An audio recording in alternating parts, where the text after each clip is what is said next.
1 ml দিয়ে 10টা শিংকে injection করা যাবে। দেখেন দৌড়াদৌড়ি লাফালাফি করতেছে, সারা রাত এভাবেই ডিম দিবে। তো আপনারা হরমোন যে আল্লাহর ইচ্ছায় পেটের মধ্যে খাদ্য থেকে যায়। সালামু আলাইকুম রহমতুল্লাহি ওয়া বারাকাতুহু। বন্ধুরা, ওয়েলকাম জানাচ্ছি মাওয়াসেরির নতুন একটা ভিডিও দেখার জন্য। বন্ধুরা, আজকের ভিডিওটা সম্পূর্ণ নতুন, এই ধরনের ভিডিও আর কখনো দেই নাই। তো হচ্ছে আজকে catfish breeding A to Z দেখানোর চেষ্টা করবো ইনশাল্লাহ। ডিম পাড়া থেকে হরমোন ইনজেকশন থেকে আপনাদেরকে সব কিছু কীভাবে কী করলে শিং মাছের বাচ্চা পাবেন সব কিছু দেখানোর চেষ্টা করবো ইনশাল্লাহ। তো বাকিটা আল্লাহর ইচ্ছা। তো আপনারা সম্পূর্ণ ভিডিওটা দেখবেন ইনশাল্লাহ। এখানে শিখার অনেক কিছু আছে, আপনারা ইচ্ছা করলে বাড়িতে ছোট চারিতে আপনারা শিং মাছের বাচ্চা ফুটাতে পারবেন। তো বন্ধুরা, দেখছেন আমরা ওভাসিস যে হরমোন ইনজেকশনটা ওয়ান টাইম, এই ওভাসিস ইনজেকশন দিয়ে আমরা করবো।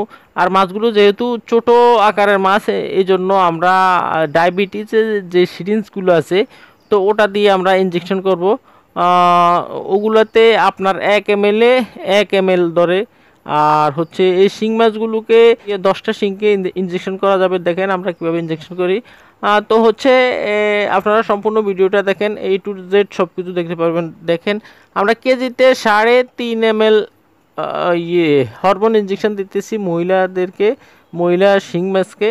আর হচ্ছে পুরুষকে দিব আমরা 2 ml করে। তো আপনারা শিং মাছের বেড তৈরি করতে হলে এরকম একটা নেট দিবেন, নেটের নিচে ডিম পড়ে যাবে যাতে করে ডিমগুলো না খেতে পারে। তো দেখেন 9 ঘন্টা হয়ে গেছে, প্রায় 9 ঘন্টার মধ্যে আমরা শিং মাছে ডিম দেওয়া শুরু করছে। দেখেন কিভাবে ডিম দেয়। দেখেন আর কখনো দেখছেন কিনা শিং মাছে এইভাবে ডিম দেয়। দেখেন ডিম দেওয়া শুরু করেছে। তো এখন থেকে রাত 2টা থেকে সকাল ভোর পর্যন্ত ডিম দিবে। দেখেন কি সুন্দর ডিম দেয়।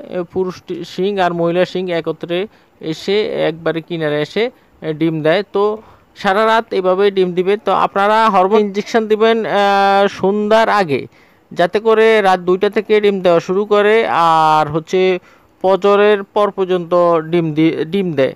এতে করে ওরা মানে নিরিবিলি টাইমে ডিম দিতে পারবে। আর সূর্যের আলো যখন আসে তখন চতুর্দিকে বিভিন্ন রকম পশু পাখি, বিভিন্ন রকম শব্দ শোনা যায়, এই জন্য তারা ডিম মানে দিতে নিরিবিলি অবস্থায় ডিম দেয় না, ঠিক মতন ডিমে বিষ লাগে না। তো দেখেন কিভাবে ডিম দেয়। পুরুষ শিং আর মহিলা শিং একত্রে দেখেন তাদের মানে এখন ডিম দেওয়ার সময়, খুব দৌড়াদৌড়ি লাফালাফি করতেছে। তো ডিম দেওয়া শেষ হলে এরা নিরিবিলি এক জায়গায় বসে থাকবে। এখন কিন্তু খুব পালাপালি করতেছে। দেখেন এইভাবে শিং মাছের ডিম দেয় এবং দেখেন সবগুলো দেখানোর চেষ্টা করতেছি। তো বিশেষ করে যখন মাছের ব্রিডিং শুরু করি তখন ঘুম আর যাওয়া যায় না, তো সারা রাত্রে জাগানো থাকতে হয়। তো আমরা ইনশাল্লাহ এখন রাত্রে কিন্তু 2টা প্লাস বাজতেছে।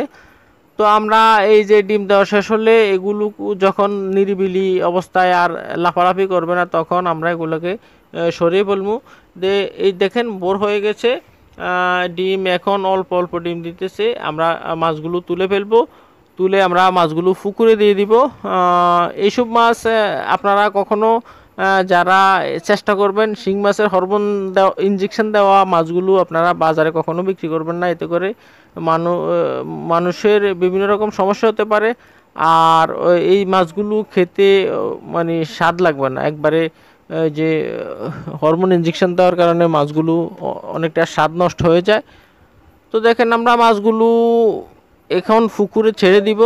তো কি পরিমাণ ডিম দিছে ইনশাল্লাহ আপনাদেরকে ডিমগুলো থেকে আপনারা সব কিছু দেখাবো ইনশাল্লাহ। ডিম পরিষ্কার করে কিভাবে সব কিছু দেখানোর চেষ্টা করব ইনশাল্লাহ। তো আমরা মাছগুলো তুলে নিয়ে যাচ্ছি পুকুরের দিকে। ইনশাল্লাহ মাছগুলো প্রচুর পরিমাণ ডিম দিয়েছে, আপনাদেরকে ডিমগুলো দেখাবো। আর হচ্ছে শিং মাছের দেখেন পেট একবারে খালি হয়ে গেছে, মোটামুটি সম্পূর্ণ ডিম শেষ। তো শিং মাছের হরমোন ইনজেকশন দিলে একবারে সব ডিম শেষ হয়ে যায়, সব ডিম এটা দ্বিতীয়বার আর ডিম নেওয়া যায় না। যেগুলোকে একবার আপনারা হরমোন ইনজেকশন দিয়ে যেগুলো একবার ব্যবহার করবেন, এগুলা থেকে এই বছর আর ডিম নেওয়া যাবে না, পরের বছর আবার ডিম নিতে পারবেন। তো ওই যে শিং মাছের মধ্যে কিছু বাঁকা শিং পাওয়া যায়, এগুলো থেকে আপনারা এগুলোকে ইনজেকশন করবেন না। আমাদের এখানে কয়েকটা ছিল, আমরা সরিয়ে ফেলেছি। তো বাঁকা শিং থেকে ওদের বাচ্চাগুলো বাঁকা বাঁকা হয়, তো এটা আসলে বাঁকা ফোনা বিক্রি করতে একটু সমস্যা। তো কোয়ালিটি ঠিক রাখার জন্য আপনারা এইভাবে করে দেখেন, প্রচুর পরিমাণ ডিম দিয়েছে। এই দেখেন আমার হাতের তালুতে ডিমগুলো দেখা যায়, দেখানোর চেষ্টা করতেছি, আপনারা দেখতেছেন কি না। তো পর্যাপ্ত পরিমাণ ডিম দিয়েছে, ডিমগুলো কিন্তু আবার পরিষ্কার করতে হবে। এখানে কিছু ডিম আছে সাদা আকৃতির, ওই ডিমগুলো ফুটবে না। তো এই ডিমগুলো যদি ভালো ডিমের সাথে রাখা হয় তাহলে আস্তে আস্তে ভালো ডিমগুলো নষ্ট হওয়া শুরু করবে। তো আমরা এই জন্য যত খারাপ ডিম আছে, ময়লা আবর্জনা যা আছে সবগুলো ইনশাল্লাহ পরিষ্কার করব।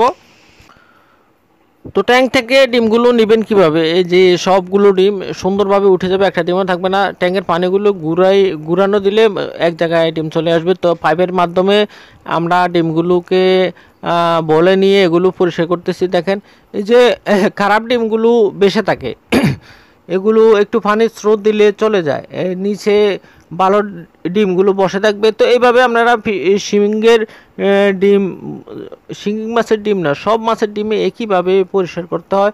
দেখেন অনেকটা পরিষ্কার হয়ে গেছে। এই ডিমগুলো এখন আমরা পুরো টাঙ্কিতে চড়িয়ে চিটিয়ে দিব, যাতে করে মানে পাতলা থাকে। একটা উপরে অনেকগুলো যদি একসাথে হয়ে যায় তাহলে ডিমগুলো আস্তে আস্তে নষ্ট হয়ে যাবে। দেখেন ডিমগুলো কি সুন্দর, দেখেন মাছের ডিমগুলো অনেকটা পরিষ্কার হয়ে গেছে, একবারে মরা ডিম নেই আর ময়লাও নেই, একবারে পরিষ্কার মোটামুটি। তো এগুলো আরও আগে পরিষ্কার করা উচিত ছিল, আমি সময়ের কারণে পরিষ্কার করতে পারি নাই। তো দেখেন তারপরও একটু সমস্যা হতে পারে, তো বাকিটা আল্লাহর ইচ্ছা।